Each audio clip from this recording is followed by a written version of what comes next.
জয় জয় দেবী চরাচর সারে, কুচুজিগ শোভিত মুক্তাহারে, বীণা রঞ্জিত পুস্তক হস্তে, ভগবতী ভারতে দেবী নমস্তুতে, দেবী নমস্তুতে, দেবী নমস্তুতে। দেবী সরস্বতী বিদ্যা ও বুদ্ধির দেবী। আমাদের ঘরে ঘরে এই দেবীর পূজা করা হয় আমাদের মনের অন্ধকার দূর করে শিক্ষার আলোয় মনের জাগরণ ঘটানোর জন্যই। প্রতি বছর মাঘ মাসের পঞ্চমী তিথিতে বা বসন্ত পঞ্চমীর দিন দেবী সরস্বতীর পুজো করা হয়। আজ এই ভিডিওর মাধ্যমে আপনাদের সামনে আলোচনা করব যে কিভাবে আপনি বাগদেবীর সহজ সরল পদ্ধতিতে আরাধনা করবেন এবং দেবী সরস্বতীর কৃপা লাভ করবেন। চলুন শুরু করা যাক। তবে তার আগে আপনি যদি এই চ্যানেলে নতুন হয়ে থাকেন, পরবর্তী সময়ে এই চ্যানেলের ভিডিও পাওয়ার জন্য চ্যানেলটিকে সাবস্ক্রাইব করে রাখবেন এবং পাশের নোটিফিকেশন বেলটি ক্লিক করে রাখবেন। আর ভিডিও থেকে সমৃদ্ধ হলে অনুগ্রহ করে ভিডিওটি লাইক করবেন এবং নিজেদের আপনজনদের মধ্যে শেয়ার করে বিষয়টি জানিয়ে দেবেন। আর যদি কোনো প্রশ্ন থাকে বা মতামত থাকে নিচের কমেন্ট বক্সে অবশ্যই উল্লেখ করবেন। চলুন এবার বিস্তারিত আলোচনায় প্রবেশ করা যাক।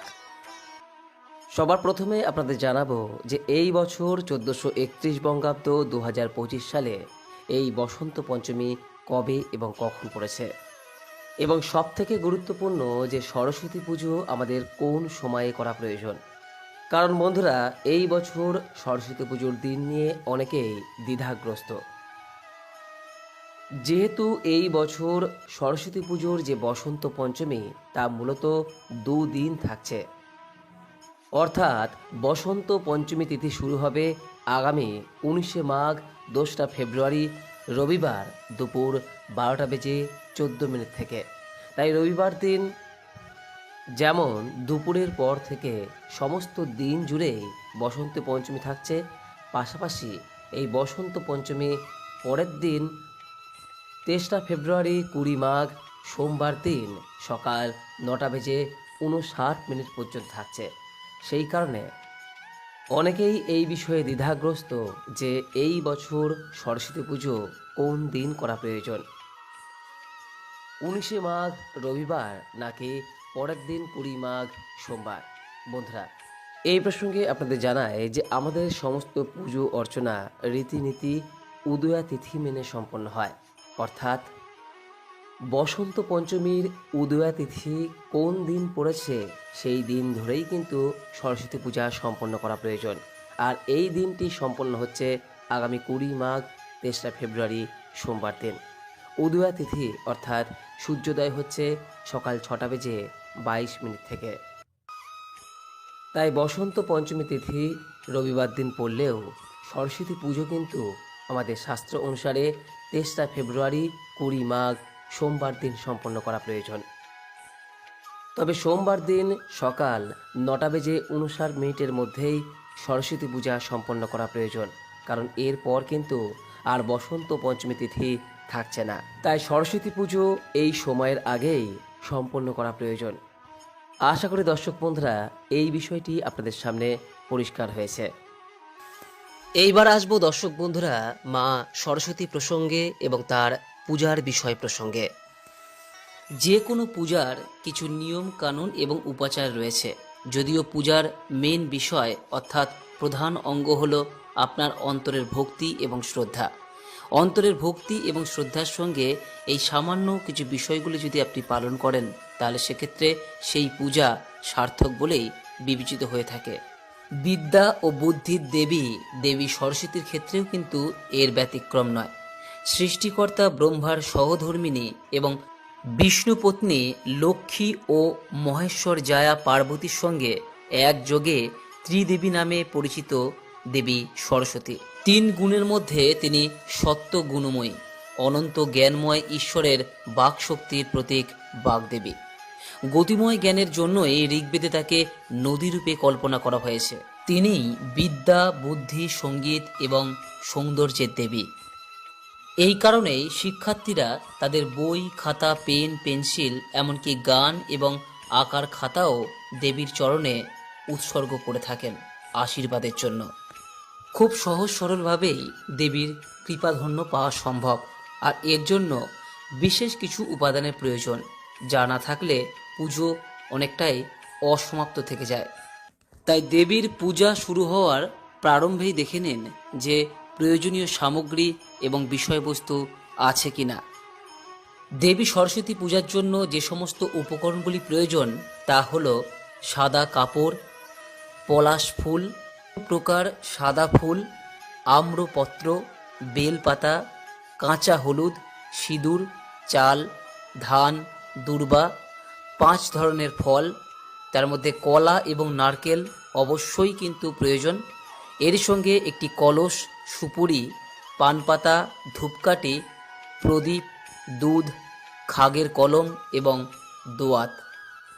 এর পাশাপাশি কিছু বই খাতা এবং হারমোনিয়াম যদি থেকে থাকে বা অন্য কোনো বাদ্যযন্ত্র যদি থেকে থাকে বাড়িতে, সেগুলোও দেবীর সামনে রাখুন।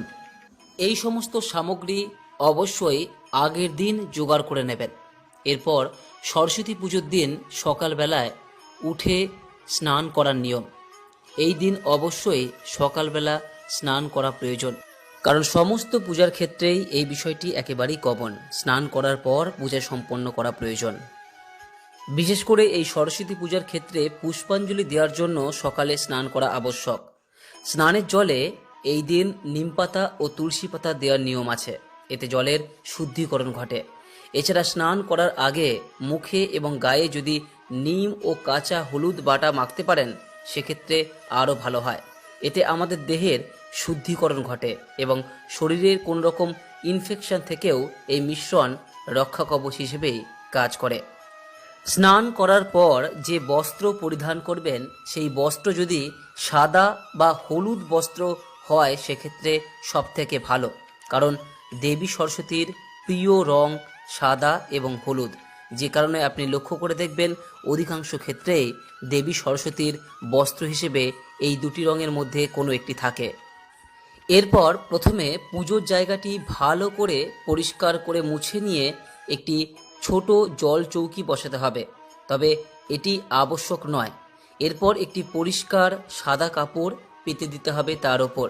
এবার দেবী সরস্বতীর মূর্তিটি এর ওপর স্থাপন করতে হবে। দেবীর মূর্তিকে ফুলের মালা পরিয়ে সুসজ্জিত করে এবং পুজোর স্থানে ভালো করে হলুদ, সিঁদুর এবং চাল দিয়ে আলপনা দিতে হবে। আপনি এই আলপনার কাজটি আগের দিন সেরে রাখতে পারেন। এছাড়া উক্ত স্থানটি ফুল দিয়ে সাজিয়ে দিতে হবে।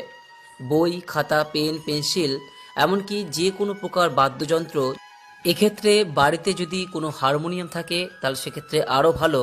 এই হারমোনিয়াম বা অন্য প্রকার বাদ্যযন্ত্র ঠাকুরের মূর্তিটির পাশে রাখতে হবে এবং সেখানেও ফুল দিয়ে সাজিয়ে দিতে হবে। কালির দোয়াতগুলিও দুধ দ্বারা পূর্ণ করতে হবে এবং তাতে খাগের কলমগুলি রাখতে হবে। এই কালির দোয়াতগুলি ঠাকুরের মূর্তির সামনেই রাখতে হবে। এবার কলস বা ঘট জল পূর্ণ করে তাতে প্রথমে আমের পল্লব রাখতে হবে, তার ওপর পানপত্র রেখে একটি সুপুরি রাখতে হবে, এর ওপর ফুল এবং দূর্বা রাখতে হবে। দেবীর মূর্তির পাশে যদি একটি গণেশ ঠাকুরের মূর্তি রাখতে পারেন সেক্ষেত্রে আরও ভালো হয়, তবে এটি সম্পূর্ণরূপে আবশ্যিক নয়। এরপর পূজার আরম্ভ। প্রথমে ফুল ও বেলপাতা দিয়ে গণেশ ঠাকুরের চরণে তা অর্পণ করে পূজা আরম্ভ করতে হবে। কারণ আমাদের শাস্ত্রে বর্ণিত আছে যে কোনো পূজার আরম্ভেই কিন্তু গণেশজিকে আরাধনা করতে হয়। যদি গণেশের মূর্তি থাকে সেক্ষেত্রে তার পায়ে অর্পণ করবেন, আর যদি না থাকে তাহলে মনে মনে স্মরণ করে আপনি গণেশজিকে ফুল এবং বেলপাতা অর্পণ করতে পারেন।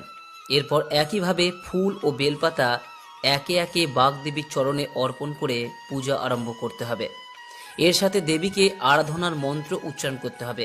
এই মন্ত্রগুলির জন্য নির্দিষ্ট বই আছে, যেখানে পুজোর সমস্ত নিয়ম আপনি নিজে থেকেই জানতে পারবেন। এরপর ধূপ ও দীপ জ্বেলে ফল, মিষ্টি ও নৈবেদ্য অর্পণ করে এবং সব শেষে পুষ্পাঞ্জলি দিতে হবে। আর পুষ্পাঞ্জলির সময় যে মন্ত্র উচ্চারণ করতে হয় আমাদের সকলেরই মোটামুটি তা জানা, আর তা হলো জয় জয় দেবী চরাচর সারে, উঁচুযুগ শোভিত মুক্তাহারে, বীণা রঞ্জিত পুস্তক হস্তে, ভগবতী ভারতী দেবী নমস্তুতে। 3 বার এই পুষ্পাঞ্জলি করতে হয়। পুজো শেষ করে তবেই কিন্তু জল এবং খাদ্য গ্রহণ করতে হবে। তবে সরস্বতী পূজার দিন আমাদের কিছু কিছু বিষয়ে অবশ্যই সতর্ক থাকা প্রয়োজন। সে বিষয়ে পরবর্তী ভিডিওতে আপনাদের সামনে বিস্তারিত আলোচনা করব। আশা করি দর্শক বন্ধুরা এই ভিডিওটি আপনাকে সমৃদ্ধ করেছে। কোনো প্রশ্ন বা মতামত থাকলে নিচের কমেন্ট বক্সে অবশ্যই জানাবেন। সকলেই ভালো থাকুন, সুস্থ থাকুন। মায়ের কৃপায় সকলের জ্ঞান, বুদ্ধি, বিদ্যা উৎকর্ষ লাভ করুক এই কামনা করে আজকের মতো ভিডিওটি এখানেই শেষ করলাম। নমস্কার, ধন্যবাদ। ঈশ্বর আপনার মঙ্গল করুক।